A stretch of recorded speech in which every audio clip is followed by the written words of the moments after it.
Assalamualaikum warahmatullahi wabarakatuh. Alhamdulillah wassalatu wassalamu ala Rasulillah.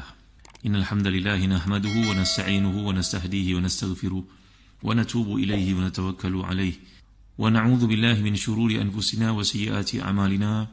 May yahdihillahu fala mudilla lahu wa may yudlil fala hadiya lahu. Allahumma salli wa sallim wa barik ala Muhammad wa ala ali Muhammad kama sallaita wa sallamta wa barakta ala Ibrahim wa ala ali Ibrahim fil alamin innaka Hamidum Majid. Amma ba'd.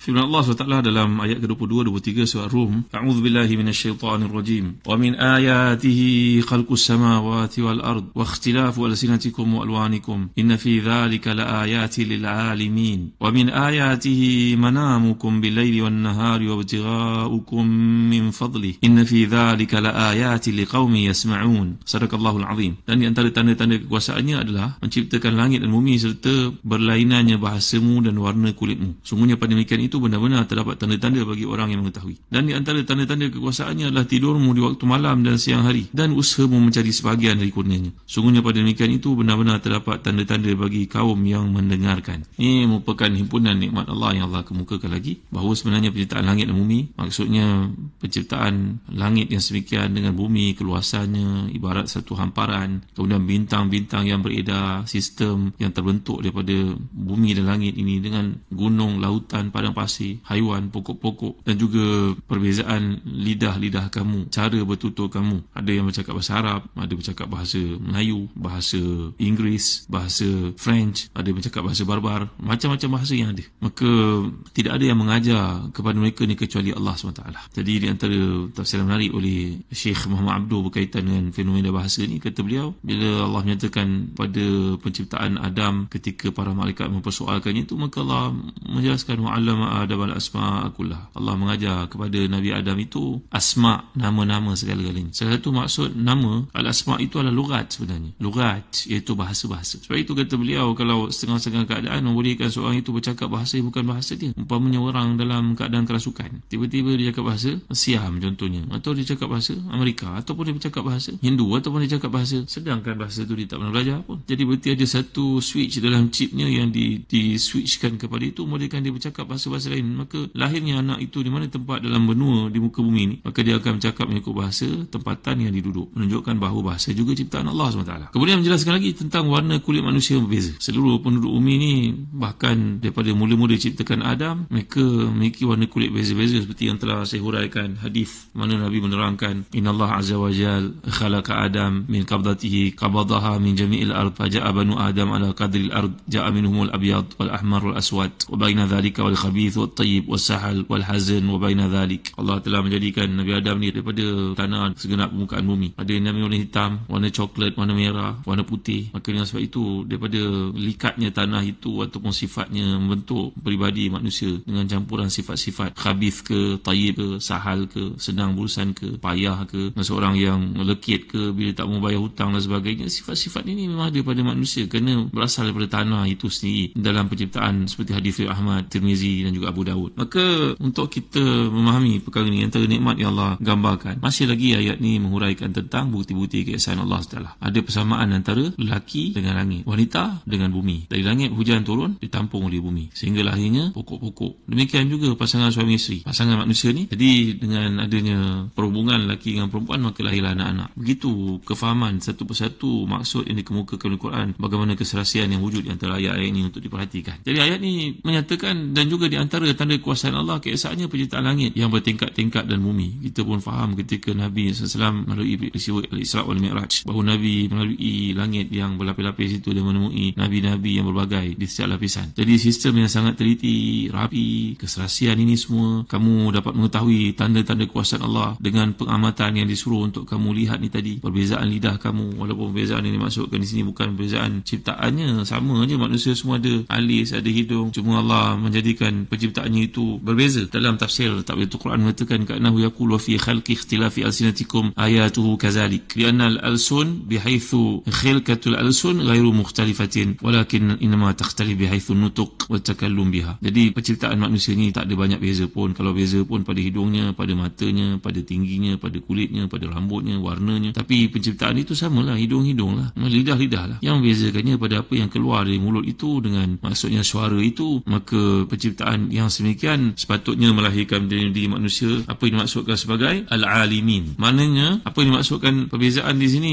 bahawa sesiapa saja yang melihat apa yang kejadian yang Allah telah jadikan itu melahirkan dalam diri mereka satu sifat, satu perasaan, satu dapatan, iaitu Allah Maha Berkuasa dalam penciptaannya. Ada perbezaan di antara manusia ini pada rupa, pada paras, pada warna kulit, pada gaya bercakap. Jadi apa yang digambarkan ini sekelumit daripada tanda-tanda kuasaan Allah dan keesaannya dapat diketahui dengan kita mengamati langit, bumi, maka peredaran segala makhluk yang ada di langit. Sekian banyak benda beredar di angkasa raya ni, tidaklah bersimpang siur, berterabur dan sebagainya, melanggar satu sama lain, tidak ada. Jadi melalui salah satu benda di langit yang paling besar peranannya kepada kita di dunia, Allah menyatakan, menyebut tentang matahari saja. Jadi antara banyak-banyak kekuasaan ni kita dapat lihat silih bergantinya malam dengan siang. Dan di bumi pun ada banyak tanda-tanda kekuasaan Allah, seperti yang telah kita bincangkan sebelum ini, kejadian manusia itu sendiri, jari-jarinya, rambut di kepalanya, alis di atas matanya, perbezaan lidah yang ada di antara mereka. Ini kerana perbezaan tempat tinggal di muka bumi. Demikian juga ada kesan dari sudut warna kulit kerana dipengaruhi oleh sinar matahari yang sampai kepada mereka. Ayat ini menekankan tentang perbezaan yang akhirnya menimbulkan dari manusia satu kalimah subhanallah, menonjolkan kuasa Allah SWT. Betapa tidak demikian, manusia berbeza-beza dalam banyak aspek, padahal semuanya lahir dari keturunan yang sama, dari asal-usul sama yang telah kita bincangkan hadis penciptaan Adam itu tadi. Jadi bila Allah katakan al-sinatikum ni jamak daripada lisan, sebenarnya lidah, dia digunakan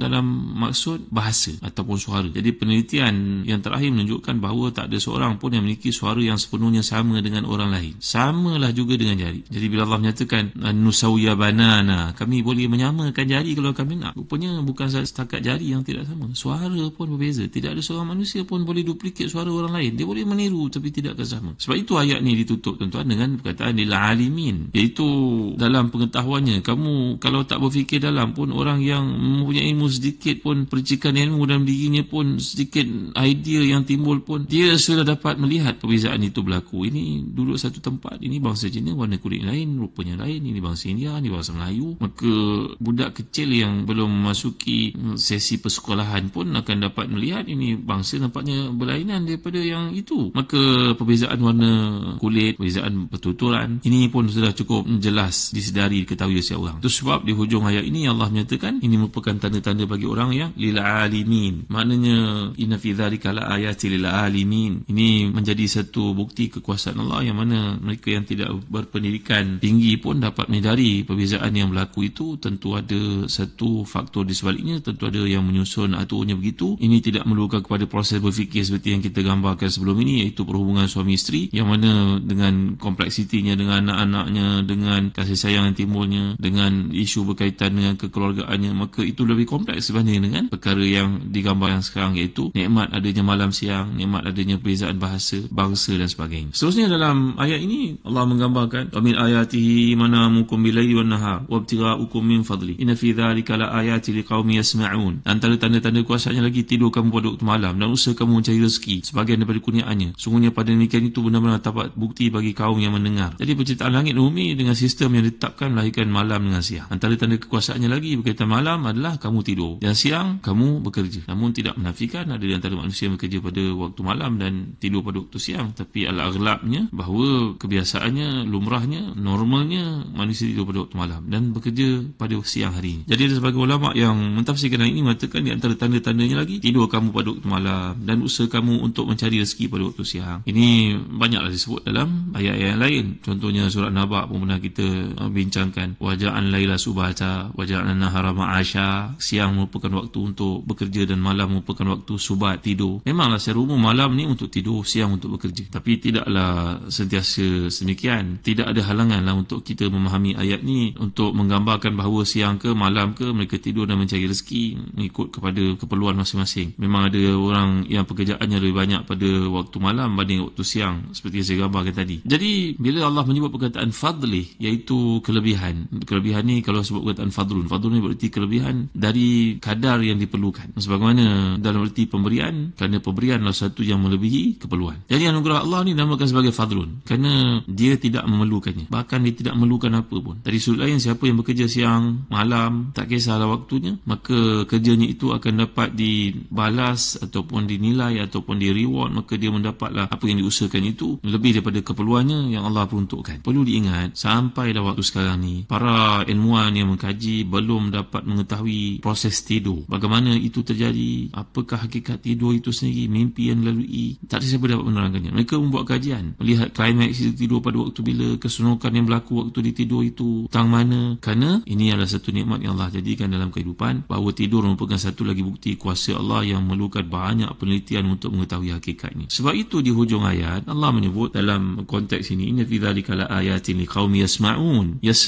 Kenapa yasma'un, tuan-tuan? Kerana kalau kita lihat tidur ke ataupun kerja ke, dia melibatkan aktiviti lah. Sama ada berdiam di satu tempat ataupun bergerak. Keduanya dapat dijangkau dengan pendengaran. Dengan demikian, sangatlah serasi penutup ayat ni dikemukakan bukti terhamparnya di alam raya ni. Maka kata Syed Qutb, demikian juga Tahir Ibn Ashur menjelaskan, mengatakan bahawa ayat ni bicara tentang tidur, dan usaha untuk mencari rezeki diakhiri dengan bagi kaum yang mendengar disebabkan oleh dua perkara, kata Tahir Ibn Ashur. Yang pertama, kerana kebiasaannya manusia ni sehingga mereka tidak merhatikan bukti-bukti yang dikandungnya yang menunjuk kehebatan ciptaan Allah. Dari sini kebanyakan manusia memerlukan orang yang mengingatkan mereka berkaitan perkara itu. Jadi bila dia sibuk bekerja, dia dah tak ingat dah tentang rahmat, nikmat, keberkatan yang Allah berikan kepadanya. Maka penting dia untuk diberi ingatan selalu. Diberi ingatan maknanya disampaikan tazkirah ke, disampaikan bimbingan ke, dia tunjuk ajar ke, maknanya banyak berkaitan dengan pendengaran. Demikian juga ada satu lagi perkara yang saya nak sebut pada tuan-tuan, kenapa Allah menutup ayat ni dengan qaumin yasma'un, sedangkan sebelumnya lil alimin, sebelum itu yatafakkarun. Walaupun ketiga-tiga ini dirumuskan oleh Al-Imam Maturidi merujuk kepada al-intifa', maknanya mendapat manfaat, tetapi sebenarnya ada kelainan. Kelainan kedua ni saya akan sebut dengan tuan-tuan pada kuliah akan datang. Wallahu a'lam, wa sallallahu ala sayyidina Muhammad wa ala alihi wa sahbihi wa baraka wasallam, walhamdulillahi rabbil alamin, wa barakallahu fikum, wassalamu alaikum warahmatullahi wabarakatuh.